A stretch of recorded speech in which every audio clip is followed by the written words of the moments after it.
ubicate, 1939, 1940. Imagina lo que pasaba en un país como Alemania. 38 sin 39, si querés, antes de que empezara la guerra.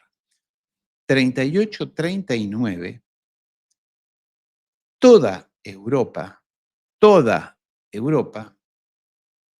le era afín a Adolfo, el del bigotito. Y cuando digo afín me refiero a los gobiernos, a las élites, a los empresarios, a los banqueros, a los políticos de esa época.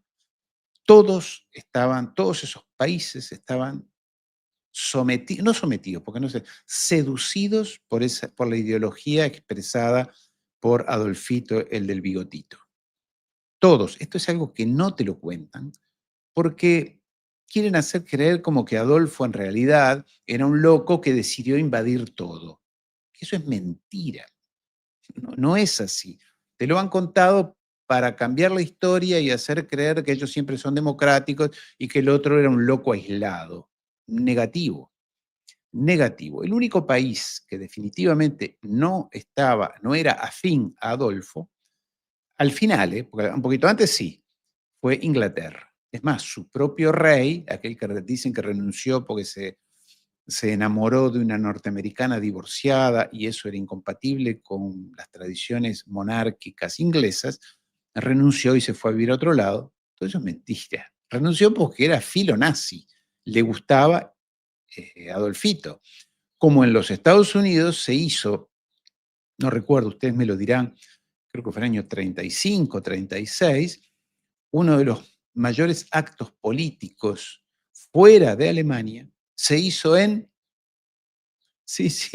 Nueva York, en el Madison Square Garden, con la manito levantada, uniforme negro, y eran miles de personas en Nueva York, dentro del estadio y a las afueras de Nueva York, y en muchísimas ciudades de Nueva York se hacían actos apoyando a Adolfito, simpatizando con él. Todos simpatizaban con él. Había algunos países que eran definitivamente aliados, que le pusieron inclusive armas, como armas y ejércitos. Fue el caso, obviamente, conocido de Italia, de Mussolini. Obviamente, Franco estaba ahí, en España, pero también en Francia, sin disparar un tiro prácticamente, sin querer casi. Hitler se encontró en París con un gobierno afín, es más, ni siquiera tuvo que ocuparla toda Francia. Dijo, con la mitad me alcanza, con la mitad me alcanza. Y con el resto que hagan lo que quieran, total, no pasa nada. Así fue.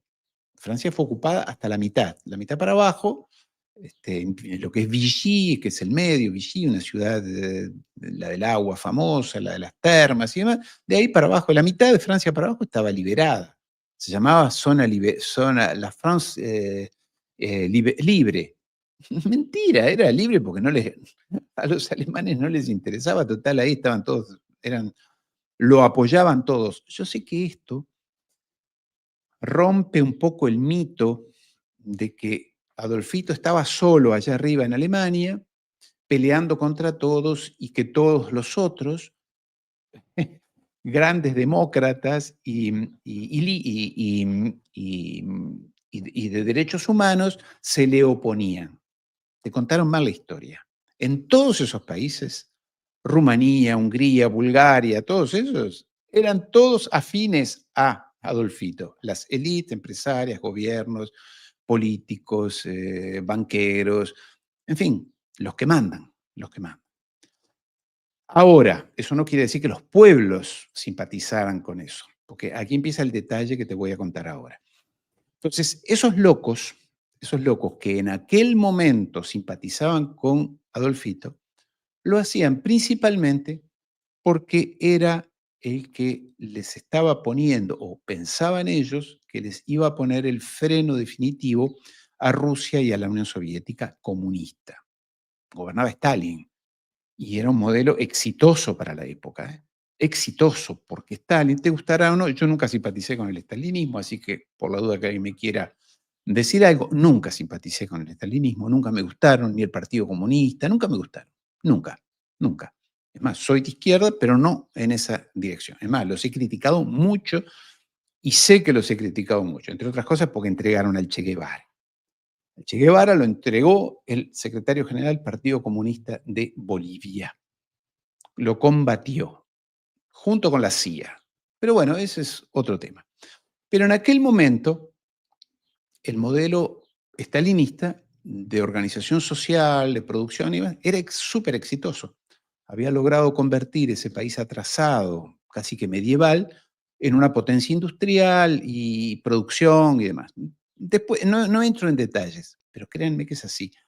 Y ese modelo generaba mucha expectativa en la Europa occidental, en Italia, en Francia, en Alemania, en los países de Europa Central, y por eso es que había partidos comunistas muy poderosos en esos países, incluido Alemania, que estaban a punto de tomar el poder, en muchos casos mediante revoluciones, la famosa revolución espartaquista, que había sido previa en Alemania, con Rosa Luxemburgo, el Partido Comunista Italiano, el francés, eran de un poder impresionante. Podían tomarlo mediante el poder, mediante métodos violentos, revolucionarios o por elecciones, pero eran los partidos más poderosos. Y todas esas oligarquías y burguesías europeas, francesas, alemanas, dijeron, wow, se nos vienen. ¿Quién es nuestro salvador? Adolfito. Porque Adolfito, y este es otro, entonces salieron todos a apoyarlo. No fue solamente que una parte de que se dice que a Adolfo lo apoyó la oligarquía inglesa y los norteamericanos y lo financiaron y después se pelearon. Sí, es cierto, pero el resto también. El resto simpatizaban. Es más, cuando le declaran la guerra a Alemania, porque, atenti, Alemania no le declaró la guerra a nadie. Después sí, pero los primeros que le declaran la guerra en el 39 son Inglaterra y Francia. Inglaterra y Francia. E Inglaterra y Adolfito les dice a los ingleses, pero ¿por qué? ¿Por qué? Si somos amigos, estamos del mismo lado. El problema es que Adolfito ya se había hecho demasiado poderoso, pero no porque fuera a invadir otros países, porque ya había reconquistado lo que le interesaba allí en lo que es Checoslovaquia o Eslovaquia, un pedazo de Polonia. Tenía algunas aspiraciones mayores, pero no mucho más que eso en tierra, en conquista. Esto de que él quería conquistar todo es mentira. Eso no hace a la realidad histórica, a los documentos históricos, más allá de lo que te cuente Hollywood, porque está interesado Hollywood en que creas que Adolfito era, yo no lo estoy defendiendo, mira si lo voy a defender a Adolfo, estoy poniendo en perspectiva histórica la verdad. Lo apoyaron hasta ahí, pero dijeron los ingleses, epa, Adolfito tiene demasiado poder, ahora sí se está haciendo poderoso, pero lo necesitamos para enfrentar a los comunistas eslavos salvajes, lo mismo que dicen hoy, que vienen de aquel lado. Y el principal enemigo de Adolfito no eran los judíos, no eran los judíos.